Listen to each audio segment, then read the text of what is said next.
November 1943, Camp Lethbridge, Alberta, Canada. 3 German prisoners of war stood in the freezing morning air, watching something massive approach in the distance. The ground beneath their feet trembled.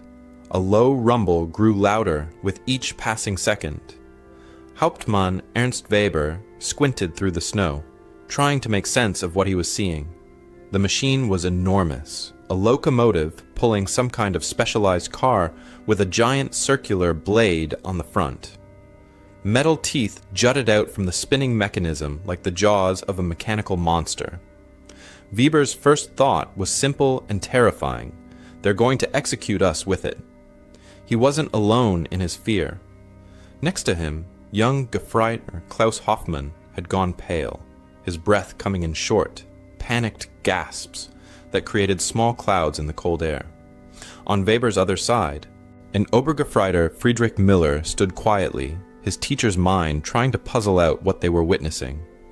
But even Müller looked uncertain, his usually calm eyes showing traces of the same dread that gripped them all. This moment, this machine roaring toward them through the Canadian snow, was not where their story began. To understand how 3 German soldiers ended up in southern Alberta, convinced they were about to die by some terrible weapon, you had to go back 6 months to the scorching deserts of North Africa. May 1943 had marked the end of the Afrika Korps. In Tunisia, 275,000 Axis soldiers surrendered to Allied forces. It was a crushing defeat, one that Berlin tried desperately to hide from the German people back home. Weber had been there at the Mareth line when British forces overran his position. Shrapnel from an artillery shell had torn into his shoulder and leg. His unit scattered, overwhelmed by superior numbers and firepower. When British soldiers found him bleeding in a ditch, Weber had expected to be shot. Instead, they bandaged his wounds and gave him water. Klaus Hoffmann was just 21 when he became a prisoner. A Bavarian farm boy conscripted in 1941, he'd never wanted to be a soldier. When Allied forces surrounded his unit in the Tunis pocket, Hoffmann surrendered, ashamed of his relief. Friedrich Müller was older at 38, a Dresden schoolteacher forced into a Panzer crew. When his tank broke down during a retreat, he surrendered. A skeptical man by nature, he'd never quite believed the propaganda he'd been forced to teach. All 3 men had been fed the same lies about what would happen if they were captured. The propaganda was specific and terrifying. Canadian forces were portrayed as savage imperial soldiers who tortured prisoners. They would be shipped to the frozen Arctic wastelands of Canada, forced to mine minerals in sub-zero temperatures until they died of cold or starvation or exhaustion. Death before dishonor, their officers had told them. Surrender is treason. Better to die fighting than face what the Allies will do to you. But they had surrendered, and now they faced the consequences. First came processing at a temporary holding camp in North Africa. Then they were loaded onto British transport ships, packed into the lower decks with hundreds of other German POWs. Weber remembered the moment an officer announced their destination through a translator. "You're being shipped to Canada for the duration of the war." The word Canada rippled through the prisoners like electricity. Men went pale, some began to pray. Canada meant the frozen death they'd been promised. Canada meant the end. As the ship pulled away from the North African coast, Weber stood at the rail, watching the land disappear. Beside him, Hoffmann trembled despite the desert heat. "They're really taking us there," the young man whispered. "To the Arctic. To die." Müller stood nearby, silent. His teacher's mind was already noting contradictions, the professional behavior of the guards, the adequate food, the medical care, but he kept these observations to himself. Doubt was dangerous, even among fellow prisoners. The journey would take weeks. None of them knew that every day of that voyage would chip away at what they believed. None of them could imagine that the frozen wasteland waiting for them would shatter every lie they'd been told. And none of them, not Weber with his rigid military certainty, not Hoffmann with his farm boy innocence, not Müller with his educated skepticism, could possibly predict that a simple machine built to clear snow would become the moment their entire understanding of the world collapsed forever. But first, they had to survive the crossing. First, they had to reach Canada. And first, they had to see with their own eyes whether the enemy was truly the monster they'd been taught to fear. The Atlantic crossing had lasted nearly 4 weeks, and every day brought small surprises that chipped away at what the prisoners thought they knew. The ship was crowded, packed with hundreds of German POWs in the lower decks, but the conditions were nothing like the horror stories they'd been told. Each morning, British sailors brought down breakfast, porridge with actual sugar, tea that was hot and real, and bread that didn't have sawdust mixed into the flour. Weber watched the other prisoners eat with confused expressions on their faces. This was more food than they'd seen during their final months fighting in the Tunisian desert. The British guards carried rifles but rarely showed any cruelty.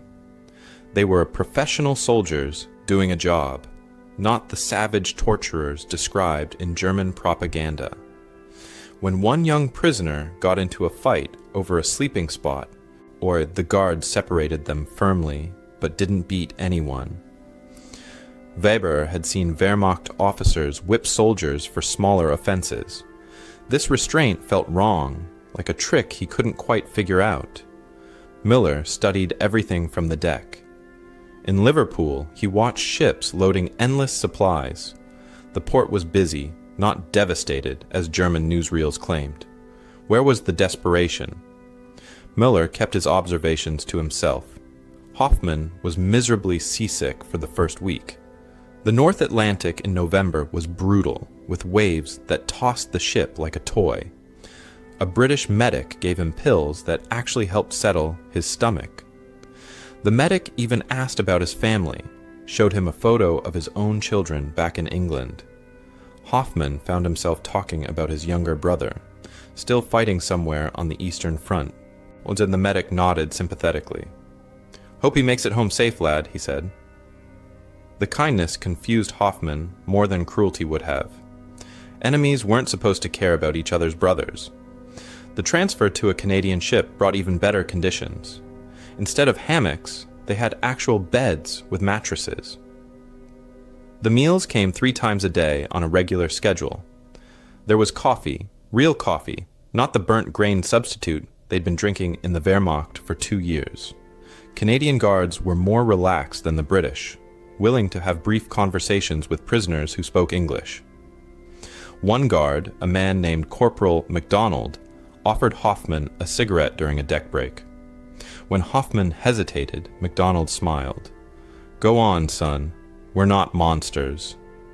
During the crossing to Halifax, Weber found himself standing at the rail one evening, watching the sunset paint the ocean in shades of orange and red.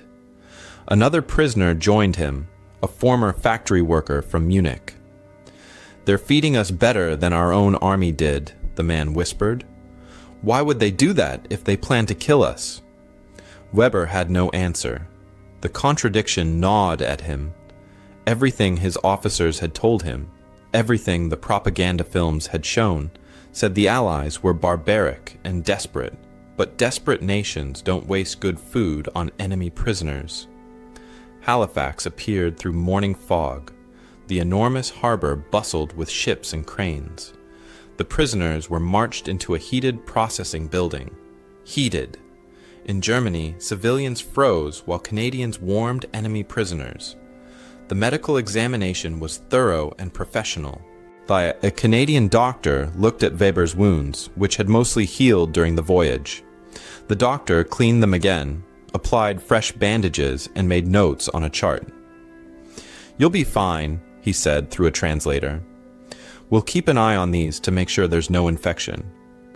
The medical facility had more equipment than the field hospitals Weber had seen in North Africa. This was for prisoners. What did their real hospitals look like? They were given winter clothing before boarding the train west. The coat Hoffman received was thick wool, well made, with no holes or patches. The boots were new leather, properly sized. Gloves, scarves, warm socks, everything a man would need to survive a Canadian winter. Mueller examined his coat carefully, checking the stitching and fabric quality. It was better than anything issued to German troops. He caught Weber's eye and saw his own thoughts reflected there. How rich must this country be to give such good equipment to prisoners? The train journey took days through heated passenger cars. Through the windows, endless prosperity rolled past. Farmhouses with electric lights, automobiles on paved roads, intact towns. Hoffman counted more cattle in one Canadian field than in his entire Bavarian village. Weber stared out the window as the Rocky Mountains appeared in the distance. He'd been told Canada was a flat, frozen wasteland where prisoners would mine ore until they died. But the November landscape, while cold, was nothing like the Arctic hell described in briefings. It was just winter, no worse than German winters, and the people here seemed to manage it just fine with their machines, and their fuel, and their wealth. And the cognitive dissonance built with every mile. Mueller kept mental notes, his teacher's instinct cataloging every contradiction. Hoffman's fear slowly mixed with confusion and something like hope. Weber felt his certainty cracking like ice under pressure.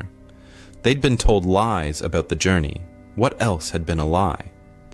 The question hung unspoken between them as the train carried them toward Camp Lethbridge, and a moment that would shatter everything they thought they knew. On November 15, 1943, the train finally arrived at their destination. Weber stepped off onto the platform and looked around at what was supposed to be his frozen prison. The POW camp sat on the flat prairie land just outside the small city. Wooden barracks stood in neat rows behind a barbed wire fence. Guard towers rose at the corners, but the guards inside them looked bored rather than threatening. Beyond the fence, Weber could see the town of Lethbridge itself, houses with smoking chimneys, streets with automobiles, the ordinary life of a country at peace while the world burned. The camp held about 600 German prisoners, mostly men captured in North Africa like themselves. A Canadian officer addressed the new arrivals through a translator. The camp layout was simple: sleeping barracks, a dining hall, a recreation building, a medical facility, and even a sports field. There was a canteen where prisoners could buy small items with money they'd earned from work assignments. Weber listened to all this with deep suspicion. It sounded too good, too organized, too humane for a death camp. The barracks were heated with wood stoves.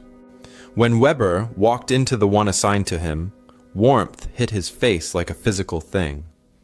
Real mattresses sat on metal bed frames, not the straw-filled sacks or bare boards he'd expected. Each man got multiple wool blankets and a small locker for personal belongings. Down the hall were showers with hot running water and flush toilets. Hoffman stared at the toilets as if he'd never seen such things. Many farms in rural Bavaria still used outhouses. Here, in a prison camp, they had indoor plumbing. The first dinner shocked them more than anything else so far. The dining hall smelled of roasted meat and fresh bread. Weber got in line with his tin plate, expecting watery soup and a crust of bread. Instead, the servers loaded his plate with roast beef, mashed potatoes, cooked vegetables, a thick slice of bread with real butter, and a piece of apple pie. Coffee steamed in his cup. He carried his plate to a table and just stared at it. Mueller calculated. This single meal had more calories than a full day's rations in Tunisia. Fresh milk sat in pitchers. Some prisoners ate immediately, starving. Others refused, fearing poison. One man cried while eating. This wasn't how you treated men you'd kill.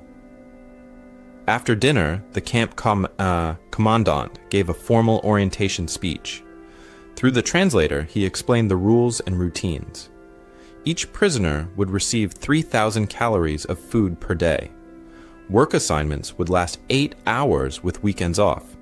They would be paid 20 cents per day in camp scrip that could be spent at the canteen on chocolate, cigarettes, and toiletries. They could write 2 letters home each month, censored but permitted. Red Cross parcels would arrive monthly. Medical care would be provided as needed. Weber did the math in his head. German soldiers fighting in Russia were getting 1,500 calories a day, maybe less. These prisoners were getting double that. The work hours were shorter than a regular Wehrmacht duty day. Weekends off? German soldiers didn't get weekends off. The contradictions piled up so high that Weber's mind struggled to process them all. The next morning, a Canadian doctor examined each new prisoner. Weber was taken to the medical building, which looked cleaner and better equipped than any field hospital he'd seen during 2 years of war. The doctor spoke some German and was friendly in a professional way. He checked Weber's healing wounds, looked in his ears and throat, listened to his heart and lungs. When he discovered Weber had lost 2 teeth from poor nutrition, he scheduled a dental appointment, dental care, for prisoners. Hoffman was diagnosed with malnutrition and vitamin deficiency, conditions shared by most of the new arrivals from North Africa. The doctor prescribed vitamin supplements and extra rations until Hoffman's weight improved. He explained all this kindly, as if treating a regular patient rather than an enemy soldier.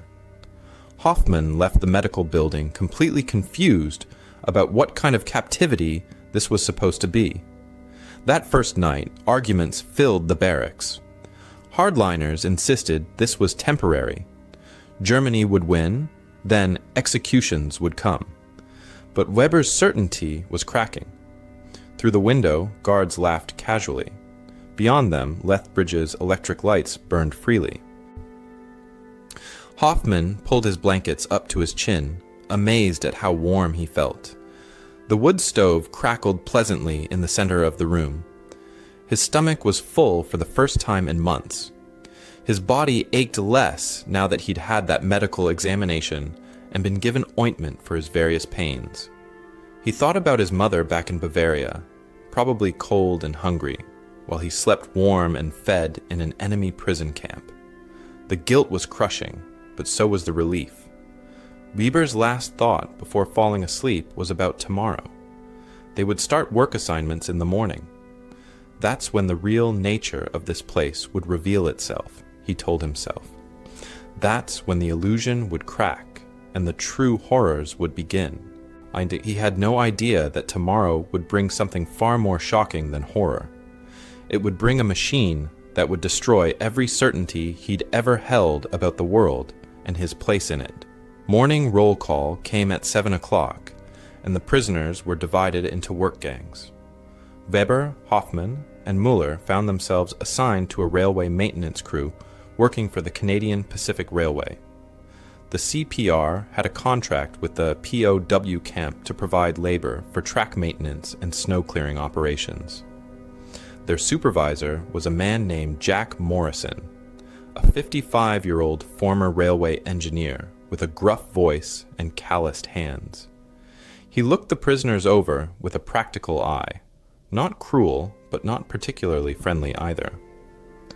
"Work hard and I'll treat you right," he said through the translator. "Yisha, slack off and we'll have problems. Fair enough?" The daily routine quickly established itself. Breakfast at 7 with eggs, bacon, toast, and coffee. Transport to the worksite at 8 in covered trucks that kept them warm. Lunch break at noon with sandwiches, soup, and fruit packed by the camp kitchen. Work until 5, then back to camp for dinner at 6. After that, the evenings were their own for recreation, reading, or writing letters. On Sundays, there was no work at all, Men could play sports, attend religious services, or simply rest. Weber kept waiting for the trap to spring, for the cruelty to begin, but it never came. The work itself was hard physical labor, but nothing worse than regular soldier duties. They maintained railway tracks, cleared debris, and prepared equipment for the coming winter snow operations. Morrison worked alongside them sometimes, showing them the proper way to use tools or align tracks. He offered Weber a cigarette during a break one afternoon. Weber hesitated, then accepted. They stood together smoking, and Morrison asked about Hamburg's port, having worked on ships himself in his younger days. The conversation was brief and simple, but it troubled Weber deeply. Morrison saw him as a person, maybe even as a fellow working man, not as a monster or an enemy to be destroyed. Hoffman found himself working next to a young Canadian farmhand named Danny, who was 19 and cheerful in a way that seemed impossible during wartime. Danny was curious about Germany in the innocent way of someone who'd never left his home province. He asked questions about German food, German music, what the cities look like, nothing political, and just human curiosity. During lunch one day, Danny showed Hoffman a photo of his girlfriend. Without thinking, Hoffman pulled out his own carefully preserved photo of his sweetheart back in Bavaria. The two young men compared their pictures like any pair of boys talking about the girls they loved. "Guess we're all just fighting for the folks we love," Danny said quietly. The words hit Hoffman like a punch. The enemy had a face now, a family, feelings. The enemy was just like him. Muller observed everything with his teacher's eye, cataloging details that others might miss. The railway equipment was modern and well maintained. American-built locomotives pulled Canadian rolling stock, all of it newer than the increasingly decrepit trains he'd seen in Germany before his capture. The workers had proper tools for every job, and safety equipment that actually worked, and nobody seemed overworked or desperate. There was an efficiency to Canadian operations that spoke of abundant resources and good organization. When something broke, they had spare parts immediately available. When they needed materials, supplies arrived on schedule. This wasn't an economy struggling under wartime stress. This was an economy so strong that the war was barely slowing it down. Weber noticed farms as they passed through the countryside. Tractors and combines sat in fields, gasoline-powered machinery, doing work that German farms still accomplished, with horses and hand labor. The gap in technology was stunning. These weren't military secrets or advanced weapons. This was basic agricultural equipment that showed just how far ahead North America was in industrial development. The implications terrified him because they meant everything he'd believed about German superiority was built on lies. The camp allowed prisoners to write letters home, though everything was censored before being mailed. Hoffman wrote to his mother in early December. He wanted to tell her about the abundance, the decent treatment, the warmth and food and safety. But he knew censors would cut anything too specific, so he wrote simply, "I am treated well and have enough to eat. I learn English now. I miss home." When his mother's response arrived in February, it described worsening conditions in Bavaria, tighter rationing, constant fear of air raids, neighbors' sons killed on the Eastern Front. Hoffman read the letter and felt sick. He was eating better as a prisoner than his family was eating free in Germany. Evening life revealed more contradictions. The recreation hall had books, games, and instruments. Guards sometimes joined ice hockey games, playing alongside prisoners like equals. Mueller volunteered to teach English classes to other prisoners. The camp administration approved immediately and provided him with books and materials. Standing in front of a classroom again, even a makeshift one in a prison camp, felt right to Mueller. He realized he wasn't just teaching language, he was teaching his students to see the world differently. Every English lesson included observations about Canadian culture, democratic systems, and the value of questioning what you're told. Some prisoners resisted, clinging to Nazi ideology. But younger men like Hoffman soaked up knowledge like dry ground absorbing rain. The Canadian Guards were nothing like the brutal captors described in propaganda. They were informal with each other, calling one another by first names rather than rigid ranks. The military hierarchy seemed less strict than in the Wehrmacht. Most shocking of all, the guards ate the same food as the prisoners, just in a separate dining area. There were no special privileges for officers beyond separate sleeping quarters.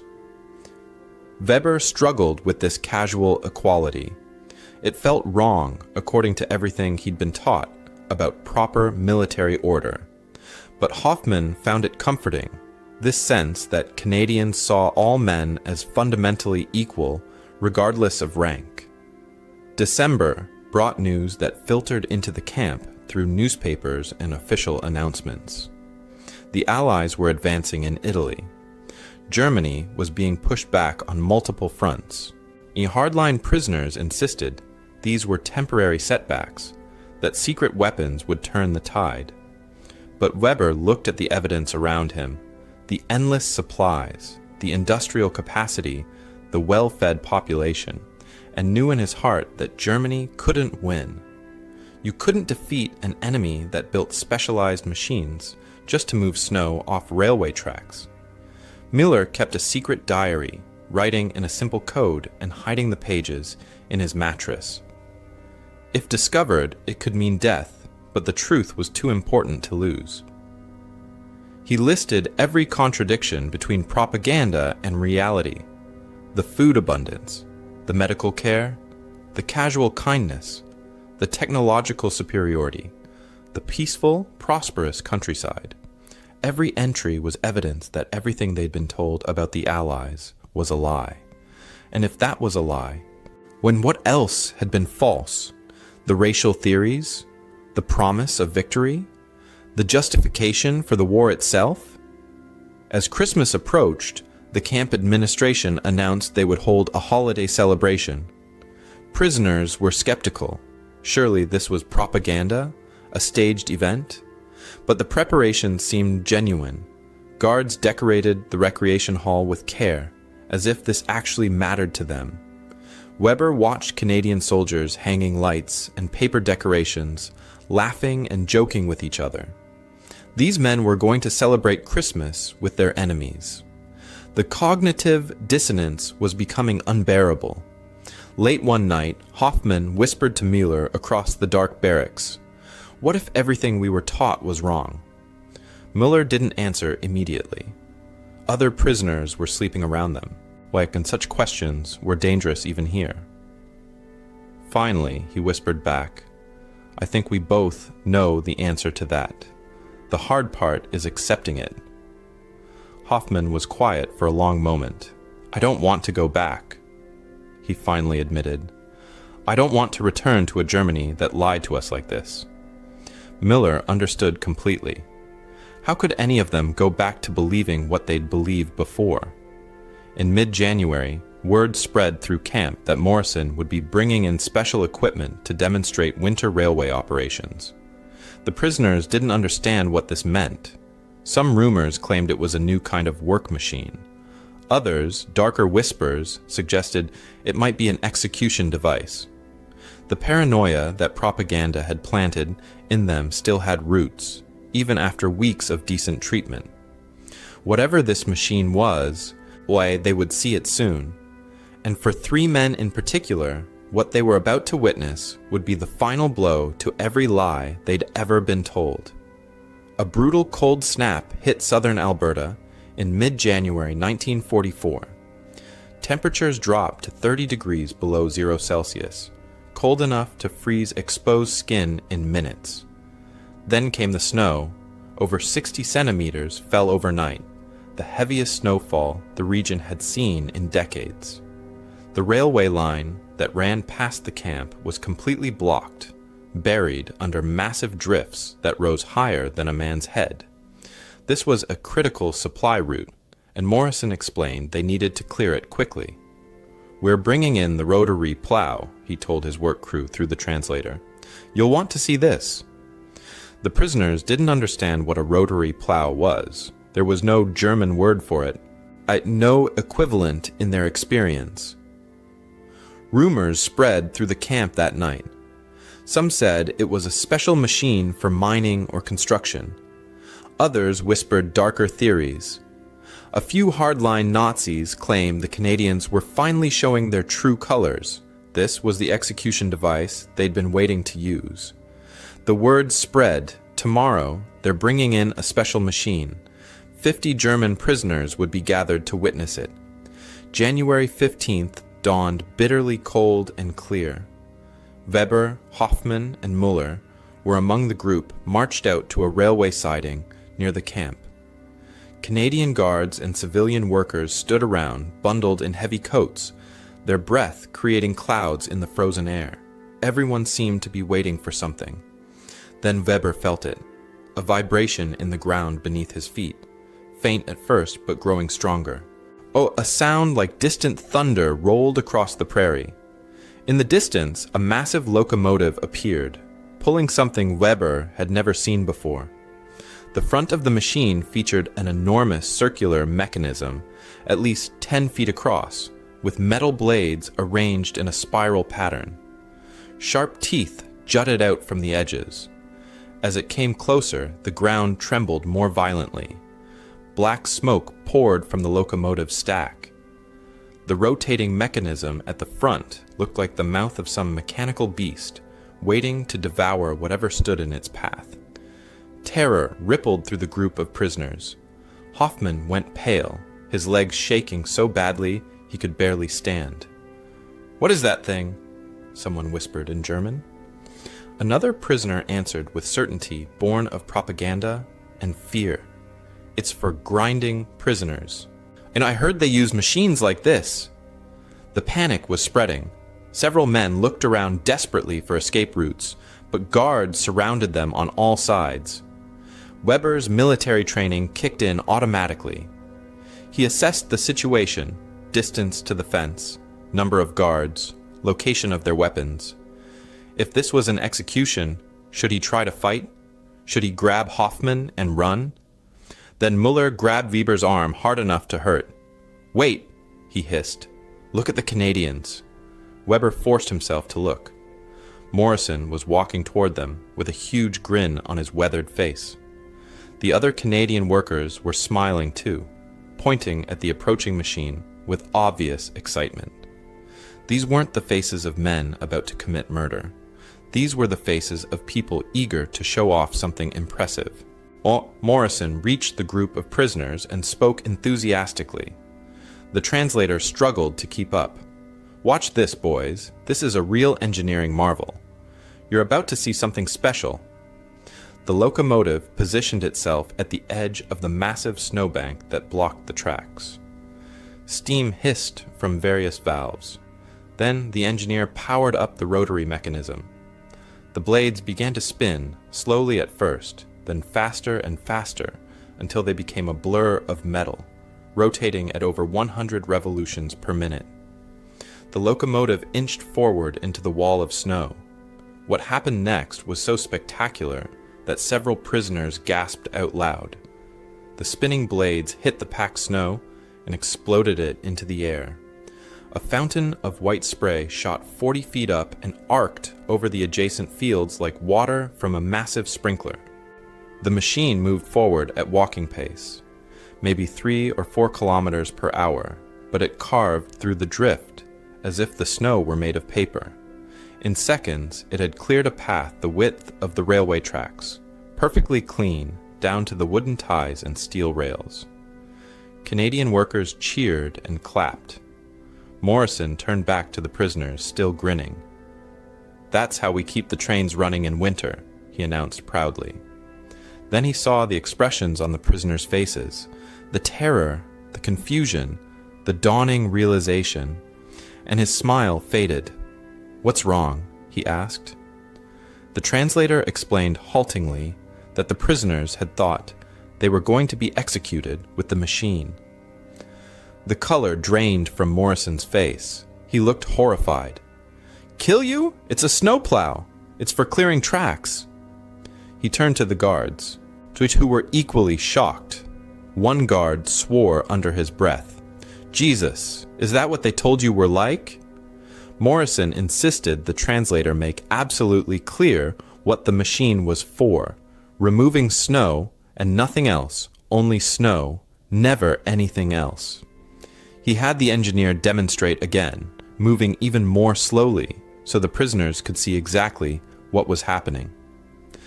Hoffman started laughing, a high-pitched sound edged with hysteria. The relief was so intense it came out as almost manic giggles. We thought you were going to kill us with it." Several other prisoners joined in the laughter. The kind of desperate laughter that comes after extreme fear passes. Some men dropped to their knees in the snow, overcome with relief. Others just stood frozen, still processing what they were seeing. Weber wasn't laughing, yet he was staring at the machine as it continued clearing the railway line, and his entire world view was collapsing like a building with its foundation removed. This machine existed solely to move snow. The Canadians had built it, maintained it, operated it, all for the single purpose of keeping trains running in winter. Back in Russia, German soldiers were freezing to death while clearing snow with their bare hands and shovels. The Wehrmacht couldn't spare resources for specialized snow equipment. They barely had enough trucks and tanks. But here was Canada, building machines for snow removal as casually as if it were the most normal thing in the world. The implications crashed over Weber like an avalanche. They have machines for snow, not for war, for snow. This wasn't a desperate nation barely holding on. This was a country so wealthy and so industrially powerful that they could afford to build specialized equipment for a task that came up maybe 20 days per year. Everything we were told was a lie. Every single thing. The Allies weren't desperate. They weren't collapsing. They weren't using primitive tactics. They were so far ahead that they solved minor inconveniences with engineering solutions that would be impossible dreams in Germany. Miller was having similar thoughts, his teacher's mind racing through the logical conclusions. A society at total war doesn't build snowplows. It builds weapons. The fact that this machine existed, that it was old, built in 1925, before any of this started, and that the Canadians maintained a whole fleet of them across their railway network, meant their industrial capacity was so vast that snow removal was a trivial problem. Germany was throwing every resource into the war effort and still losing ground. Canada could fight a war on multiple continents and still have resources left over for peacetime infrastructure. Hoffman's laughter had turned to tears. He was shouting at Morrison, words tumbling out in German too fast for the translator. "They made us believe you were monsters. We were so scared. Every single day, terrified." Morrison looked uncomfortable, sympathetic, deeply troubled by what he was hearing. "I'm sorry, son," he said through the translator. "War makes people say terrible things about each other. We're not monsters. We're just railway men trying to keep the trains moving." Morrison invited them closer. Weber, Müller, and Hoffman approached slowly. The engineer explained casually, built in 1925, cost $25,000. Warren, the CPR, owned 6 of them. The walk back to camp was silent. Some prisoners still tried to deny what they'd seen. "It's propaganda," one insisted. "They probably borrowed it from the Americans just to show us." But Weber shook his head. "I saw the maintenance logs. That machine was built in 1925, before the war, before we were enemies. This is normal for them. This is just how they operate." Miller added quietly, "The machine is real, and what it means is real too. That night, Weber couldn't sleep. He lay in his warm bunk under wool blankets in a heated barracks and replayed everything in his mind. The abundant food, the medical care, the casual wealth everywhere. And now this, a machine that represented industrial surplus on a scale Germany couldn't match. They showed it to us without fear, he realized. They weren't worried about military intelligence because this was civilian infrastructure, as common to them as shovels were to us. For the first time in his life, Ernst Weber allowed himself to think the forbidden thought all the way through to its conclusion. We cannot win this war. We never could. We were doomed from the moment we started. Hey, quick pause. Every video I make is about keeping these stories alive. Stories of young Canadians who gave everything and never got to tell their own tale. If you think that matters, hit subscribe. Help me make sure this all will never be forgotten. Now back to the video. The snowplow demonstration split the camp into factions. About 40% of the prisoners still clung to Nazi ideology, refusing to accept what their eyes had shown them. Another 30% were openly questioning everything they'd been taught, processing the implications of what they'd witnessed. The remaining 30% kept their heads down and stayed neutral, afraid to choose sides in case they picked wrong. Weber, Müller, and Hoffmann now belonged firmly to the questioning group, and it made them targets. The hardliners were led by Oberfeldwebel Krauss, a 45-year-old fanatic who'd been a Nazi party member since the early days. 3 days after the snowplow incident, Krauss cornered Weber in the barracks. "You've been broken by enemy propaganda," he spat. "You're spreading defeatism and corrupting the younger men." Weber met his eyes steadily. "I've been freed by enemy reality," he said. "Open your eyes, Krauss. Look at what's around us." Krauss's fist caught Weber across the jaw before he could react. Guards pulled them apart, and both men expected punishment. Instead, they were simply separated. Weber was moved to a different barracks with no other consequences. The light punishment frustrated Krauss even more than a beating would have. Weber moved to Barrack 7, the soft ones. Here, educated men accepted Germany was losing. Evening conversations covered philosophy, politics, and post-war futures. Weber taught younger prisoners the mathematics of defeat. Müller's role in camp evolved naturally. His English classes grew more popular each week, with over 50 prisoners attending by February. But he taught more than just language. Every lesson included exercises in critical thinking. Question everything, he told his students. Verify claims. Compare evidence to what you're told. He used the camp itself as a teaching tool, pointing out details his students might miss. Notice how much paper they throw away? They have surplus for single-use items. Count the light bulbs in this room. They illuminate a prison camp better than Berlin streets. What does that tell you about their resources? Hoffmann transformed fastest of all three men. At 21, he was young enough that his beliefs hadn't hardened into concrete. He befriended Canadian guards, especially MacDonald, who treated him almost like a younger brother. MacDonald brought newspapers and showed Hoffmann photographs of Allied advances on all fronts. The news was grim for Germany, pushed back in Italy, losing ground in Russia, now facing invasion from the West. We're losing. Aren't we? Hoffmann asked Weber one evening. Weber answered with painful honesty. We lost the moment we started fighting. We just didn't know it yet.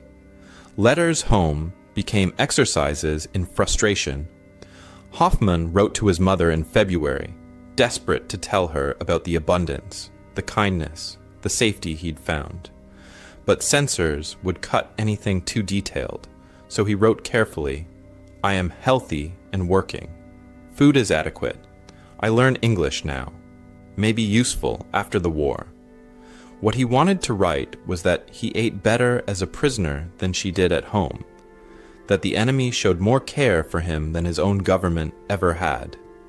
When her response arrived in April, it described worsening conditions in Bavaria, stricter rationing, constant air raid warnings, young men from the village dying on the Eastern Front. Ers Hoffmann wept reading it, guilt crushing his chest. Weber wrote to his wife Hannah in Hamburg, trying to prepare her for changes he couldn't fully explain in a censored letter. The war is going badly. Prepare for the worst. I am safe and treated well. Do not believe horror stories about POW camps. Whatever happens, I will come home to you. He wanted to write that everything they'd been taught was lies, that he'd seen the future and Germany wasn't in it, that the world was so much larger and stranger than Nazi propaganda had allowed them to imagine. When Hannah's response came in May, she described Hamburg under constant bombing, living in basement shelters, the city slowly being destroyed around her. Weber felt sick with guilt that he was safe and warm while his wife suffered. The debates in the barracks grew heated as spring arrived. The Weber's group argued that the war was lost and they should accept reality, learn skills, and prepare for a post-war future. They cooperated enthusiastically with work assignments, learned English, studied Canadian farming methods.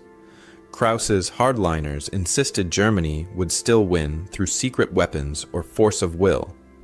They refused to learn the enemy language and did only the minimum required work. The silent majority in the middle watched both groups and waited to see which would be proven right. Canadian authorities noticed the ideological split, but handled it with characteristic patience.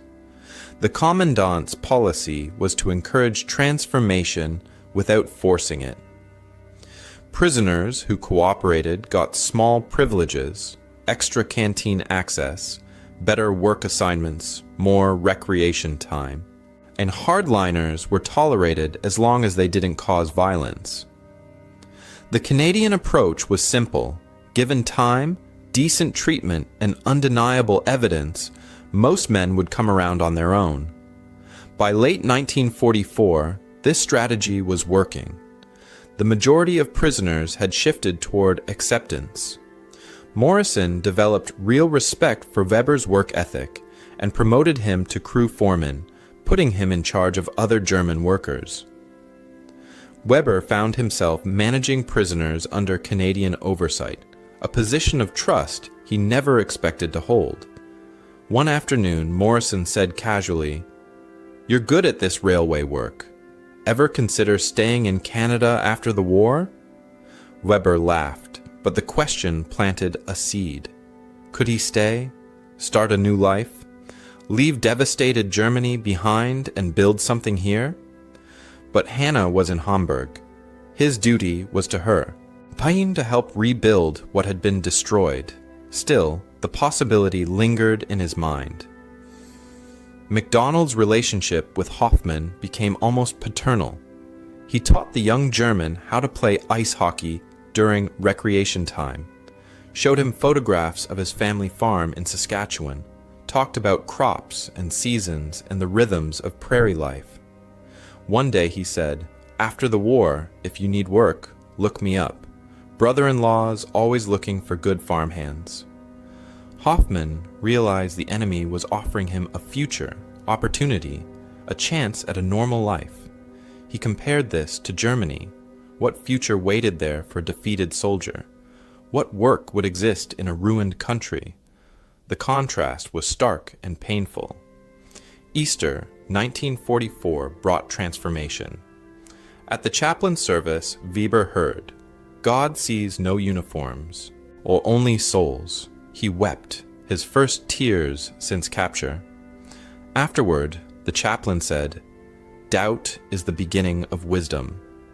Muller had his own moment of transformation in April while teaching a class about Canadian government.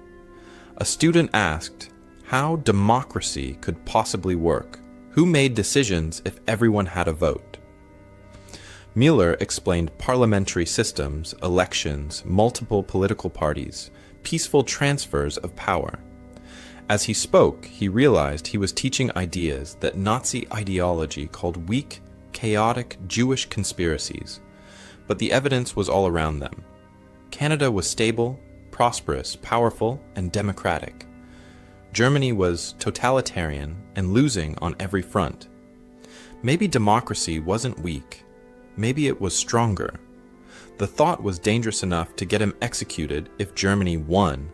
But he taught it anyway because truth mattered more than fear. Hoffmann turned 22 in May, and the Canadian workers threw him a small birthday party. Morrison brought a cake with candles, and everyone sang "Happy Birthday" in English. Hoffmann was overwhelmed. The enemy was celebrating his life, treating his birthday as something that mattered. He thought of friends who died in Tunisia, of his brother still fighting somewhere in the east, of the Wehrmacht that had sent him to die in a desert for a lie. Then he looked at these Canadians singing to him, and the answer to an unspoken question became clear. These people valued human life more than the Reich ever had.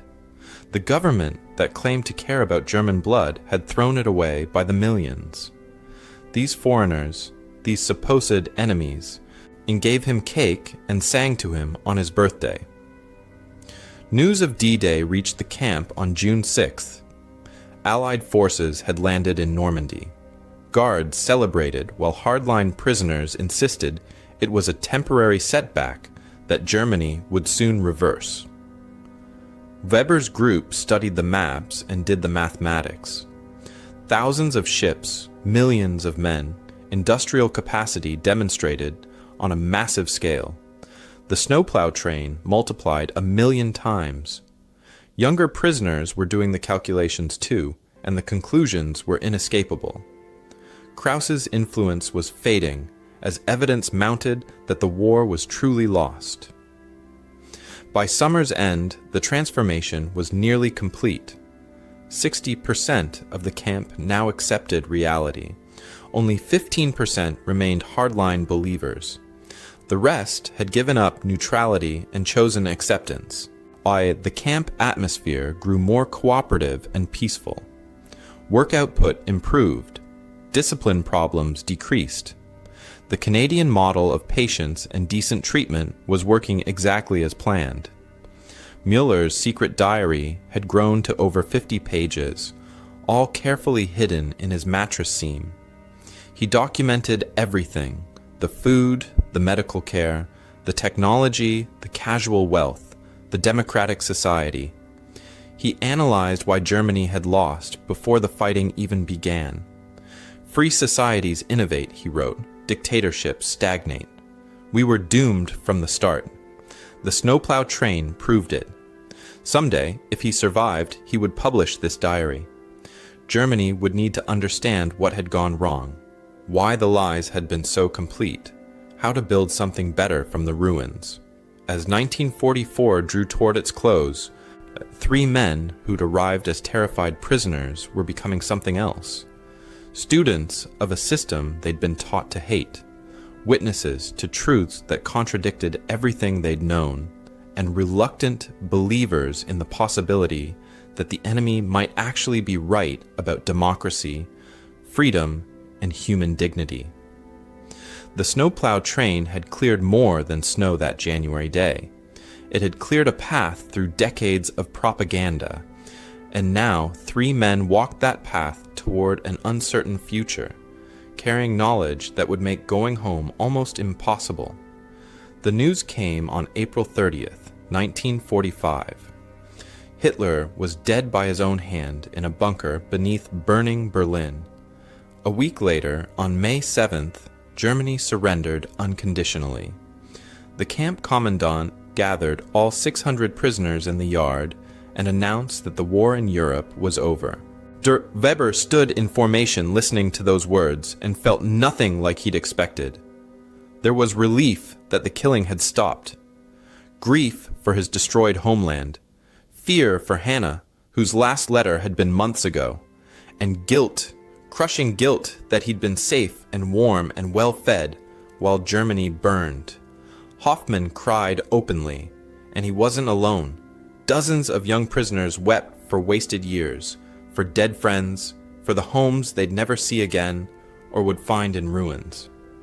MacDonald stood nearby, his hand resting gently on Hoffman's shoulder. "You'll be all right, son," he said quietly.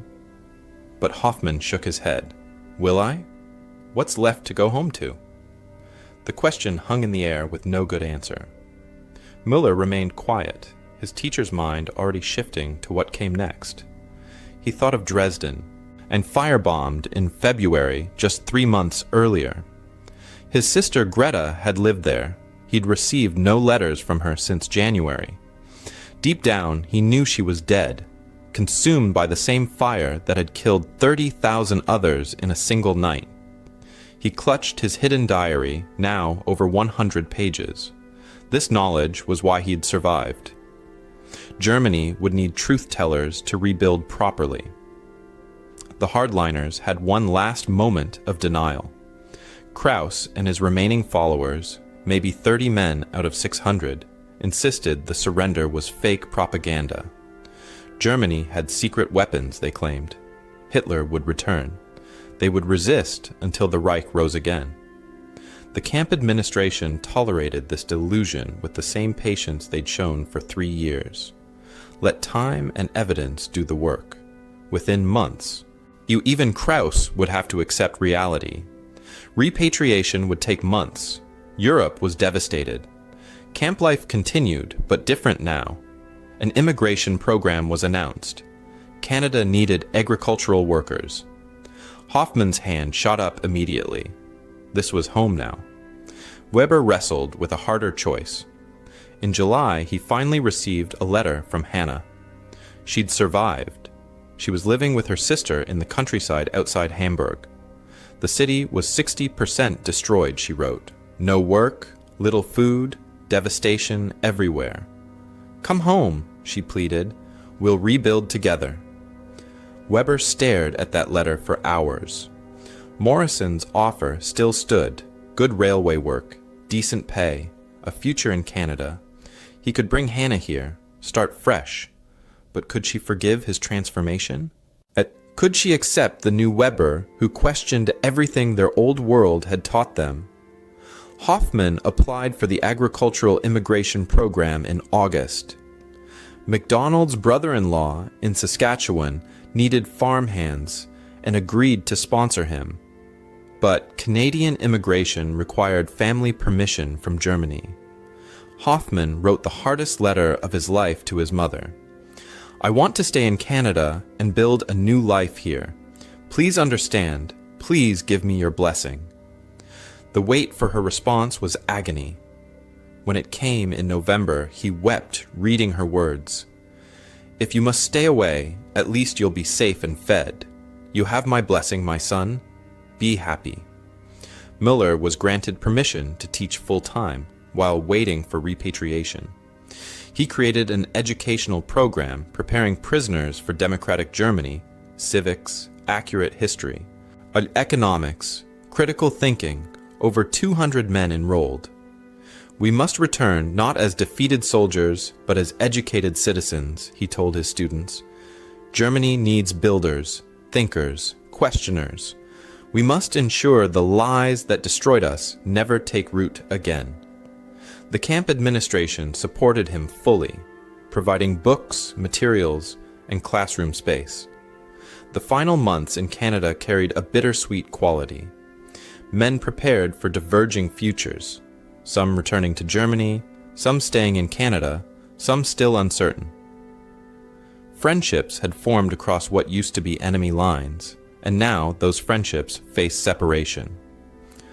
Morrison and Weber had their last day of work together in December 1945. "Damn shame you're going back," Morrison said. "Best foreman I ever had." Weber shook his hand firmly. "I have to see my wife. Nay, Germany needs rebuilding, and I must be part of that." Morrison nodded understanding.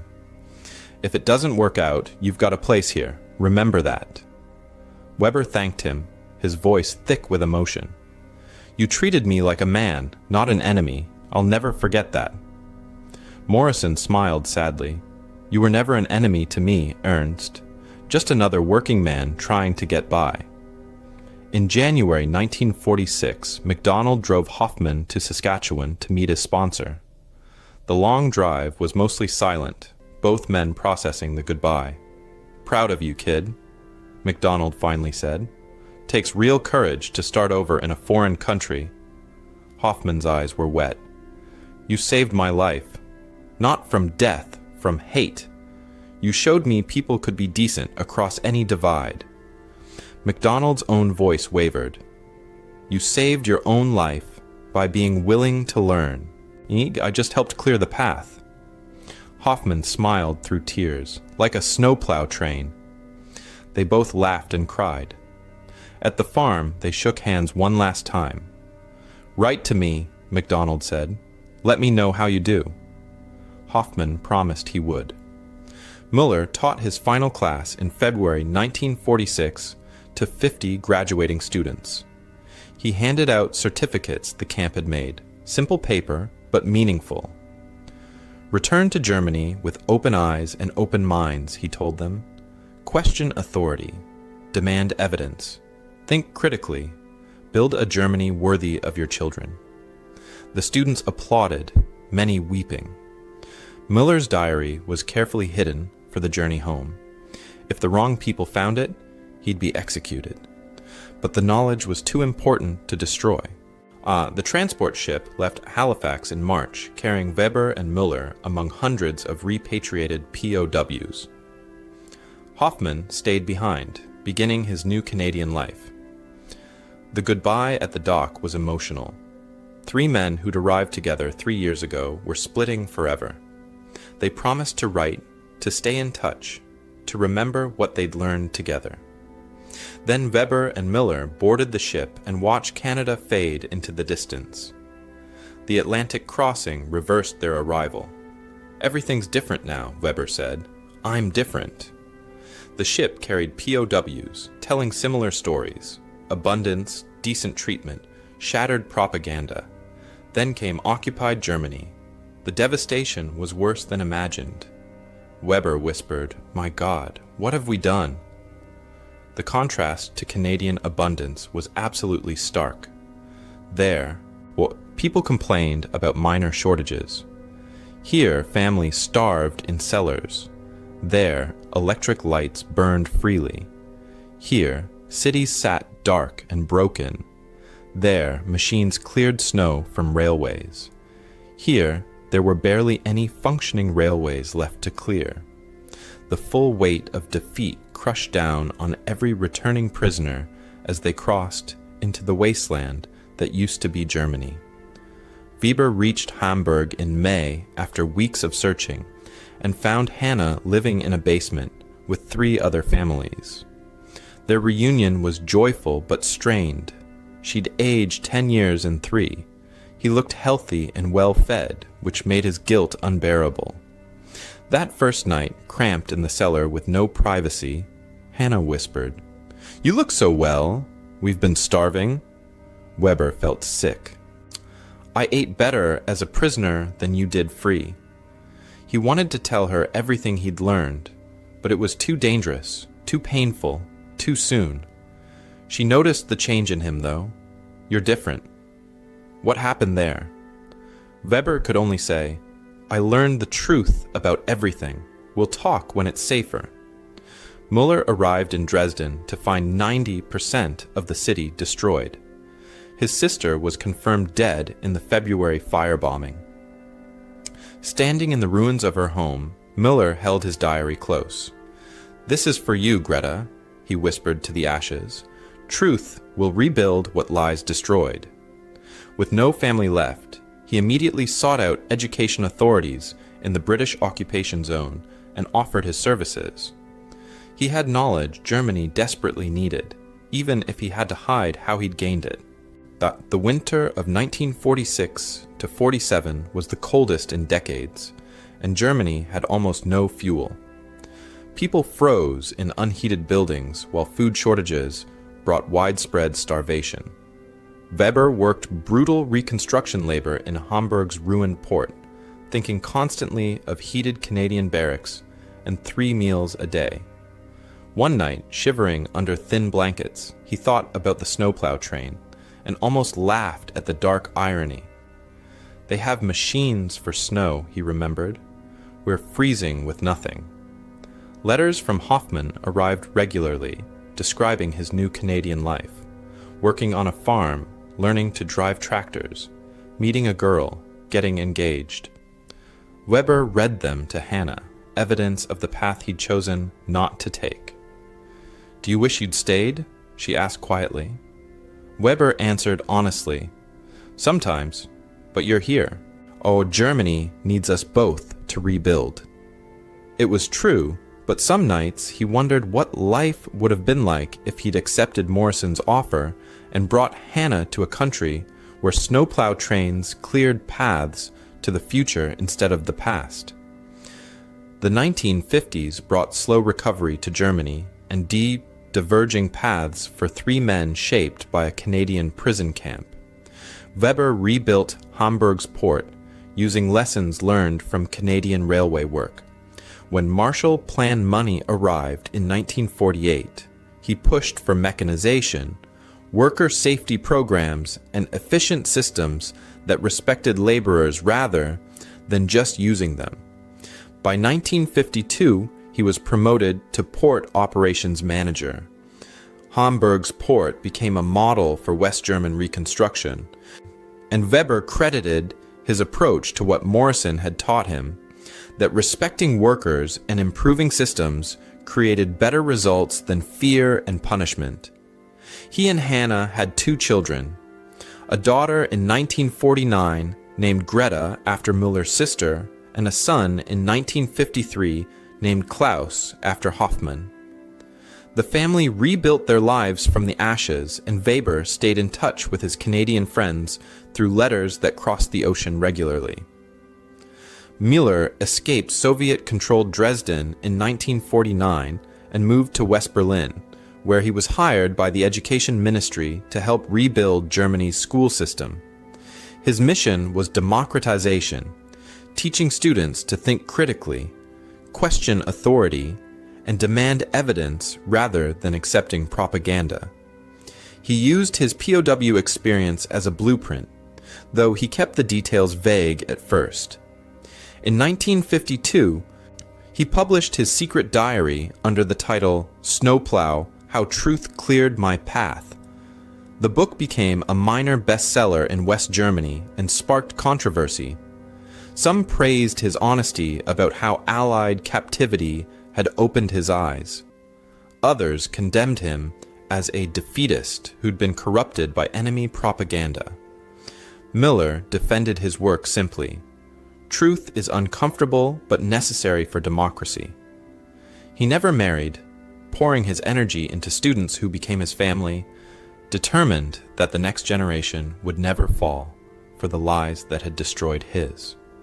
Hoffman married Sarah Mitchell in April 1947 on her father's Saskatchewan farm. They had 3 children, Anna in 1948, Thomas in 1951, and Emma in 1954. He became a successful farmer, adopting Canadian methods and eventually expanding his operation into one of the region's largest.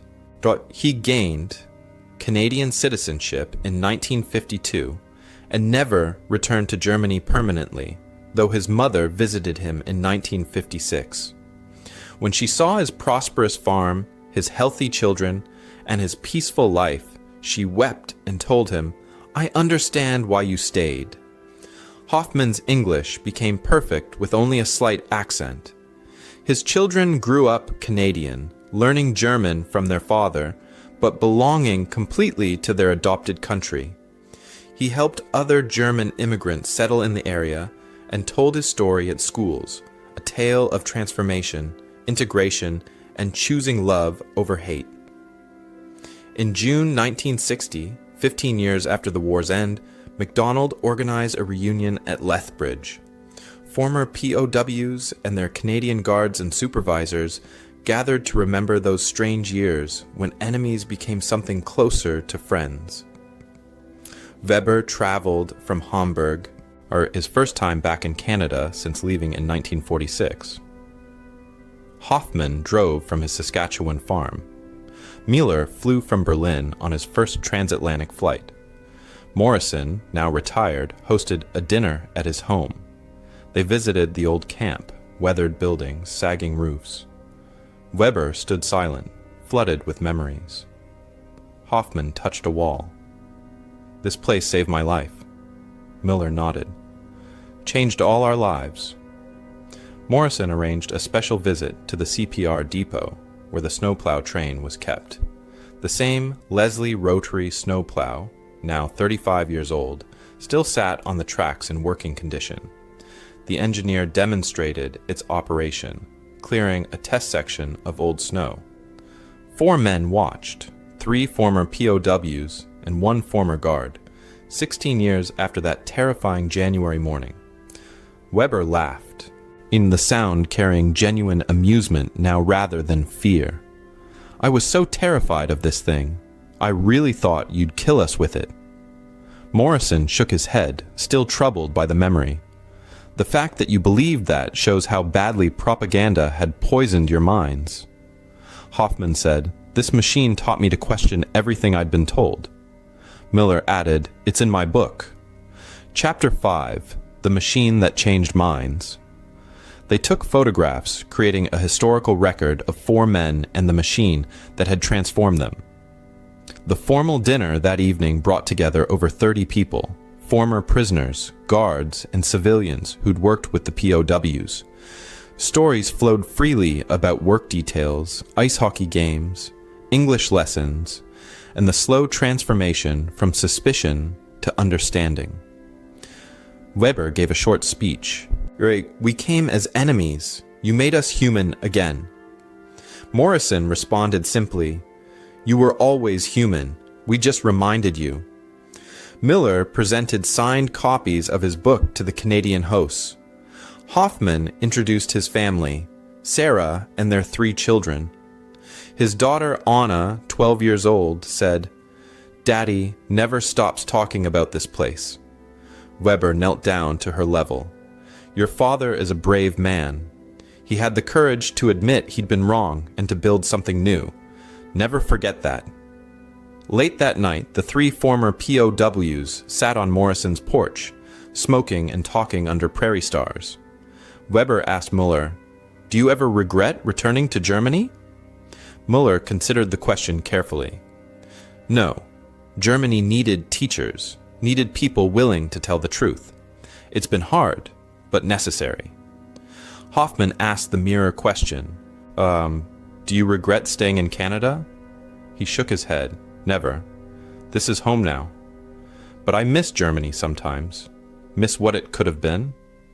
Weber admitted, "I think about Morrison's offer every winter when things are hard. But Hannah's in Hamburg. Our children are German. We have to fix what we broke." Mueller said, "We are fixing it. Your port work, my schools, Hoffman's example of successful integration. 3 different paths from one snowplow train." The years passed, and the 3 men aged into their stories. Weber retired in 1982 at 70, having overseen Hamburg's transformation into one of Europe's most efficient ports. Hannah died in 1985, and Weber lived alone afterward, maintaining his Canadian correspondence until the end. Weber died in 2003 at 92. Mueller continued his educational reform work through the 1980s, and living to see the Berlin Wall fall in November 1989. At 83, he wept watching that barrier crumble on television. "Finally," he whispered, "finally, we're whole again." He died in 2006 at 101 years old, having published his final memoir about living through a century of German history from empire to democracy. Hoffman became a pillar of his Saskatchewan community, honored by the province in 1984 for his agricultural contributions. He returned to Bavaria once in 1990, visiting his mother's grave and the farm where he'd grown up. Bavaria was prosperous now, rebuilt and thriving. He realized both he and his homeland had survived and transformed in parallel. He died peacefully in 2012 at 90, surrounded by children, grandchildren, and great-grandchildren who carried forward his story. In 1994, 50 years after the snowplow incident, a documentary crew filmed the 3 elderly survivors at Lethbridge. Weber was 82, Miller 88, and Hoffman 72. Morrison and MacDonald had both passed away. The interviews captured their reflections on what that moment had meant. Weber told the camera, "I was a true believer who thought Canada would be hell. Instead, they showed me humanity and truth. That snowplow train was a weapon against ignorance. It cleared propaganda from our minds like snow from tracks." Miller added, "Totalitarian societies can't build machines for snow removal. They spend everything on weapons and control. Free societies build abundance, then machines for convenience. That's what transformed us." Hoffman's voice shook with emotion. "I thought that machine would kill me. Instead, it taught me how to live. I never went back to Germany because I couldn't. This became home.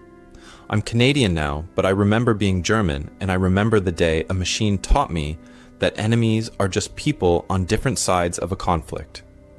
They visited the snowplow one final time, now 69 years old, but still operational. CPR maintained it as a historical artifact. 3 elderly men stood before the massive machine in January snow while cameras rolled. Hoffman touched the blade gently. "Thank you for my life." Miller said, "Thank you for the truth." Weber added, "Thank you for showing us what we could have been all along." The photograph taken that day became iconic. 3 old men, 1 enormous machine, and the snow that connected them across decades. The legacy lived on. Camp Lethbridge became a historical site. The snowplow train went to the Canadian Railway Museum. Their families established a scholarship for historical studies, emphasizing critical thinking and questioning propaganda. The final message was simple but profound. A machine built to clear snow had cleared something far more important, a path through hatred to understanding, through propaganda to truth, through war to peace. 3 men had walked that path and spent their lives helping others find it. They proved that transformation is always possible, that enemies can become friends, and that truth and kindness are more powerful than lies and fear. All it takes is the courage to question what you've been taught and the humanity to recognize yourself in others. The snowplow train stood as a monument to that possibility. Its massive blade a reminder that sometimes the simplest truths, like a machine designed only to move snow, can change everything.